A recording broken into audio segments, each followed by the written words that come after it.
great. I'm from Portland, Oregon. But okay, good. A month ago I moved to Texas, and yeah, people didn't like that. But I gotta tell you, man, they were worried about me because of their politics there. But I gotta tell you, as soon as I crossed the border and that speed limit went up to 80, I was like, yeah, these conservatives are right about something. It is, I'm going the speed of freedom right now. You know, it feels good. Yeah. Also, they just give you a box of plastic straws, like, as soon as you get there, and that's not, yeah.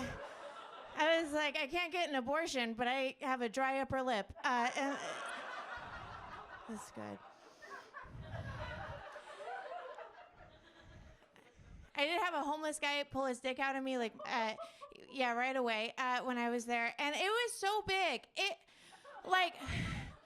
was so big, dude, I didn't know what it was. I was like, is that a Stanley Cup covered in dick skin? What the fuck? Is Texas making dick skin koozies? Is that... Well, they might not recycle, but they're sustainable, you know? They are using the whole buffalo. Good for them. Or you guys you didn't like it, huh? Never mind. Abortion, sorry, I don't know. Women's right. Is it because I said homeless? What if I said houseless? Is that...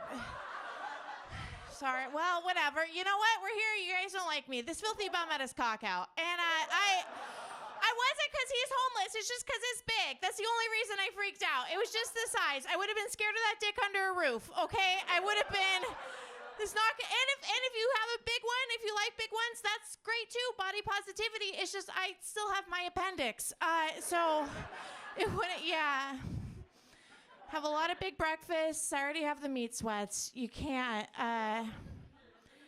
Okay, great. I think it's okay. You know, honestly, I think it's fine if people have like different political opinions than you have. I think it's okay. I actually went on like this 4-hour car ride with this guy from my boxing gym, and he was like super, super pro-life, and I was nervous because I've, you know, obviously had an abortion, and I was a little anxious about it, and I ended up being fine because, you know what, I started a conversation with him because I really think that's all you need is dialogue. So I started a conversation. He actually really opened up to me. It was beautiful. I asked him why he was so pro-life, and he explained that he had had a girlfriend who had had 3 abortions while they were together, and she didn't tell him until afterwards, and he thought he was gonna like start a family with her.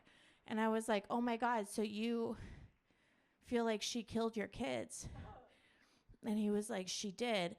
And then, yeah, I don't know why I thought this was good timing, but I was like, well, you know, I've had an abortion. Like, I said it cute. I don't know, man. I got the dimples out. I think I just didn't understand the situation. Like, in my head, I was like, ooh, sounds like you have a type, you know? Like, I just didn't.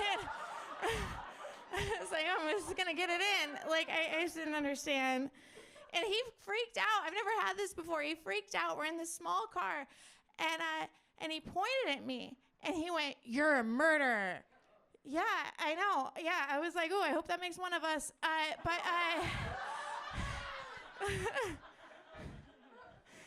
Yeah, we're in this little car. You're a murderer, and you know what?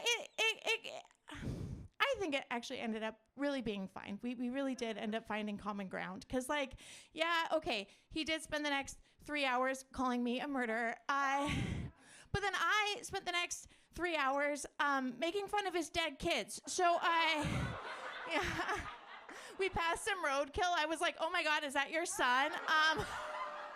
It looks just like you.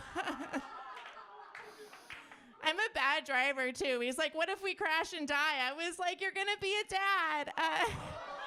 Congratulations. Okay. Well, I should go. Thank you guys so much. Thank you. Have a good night.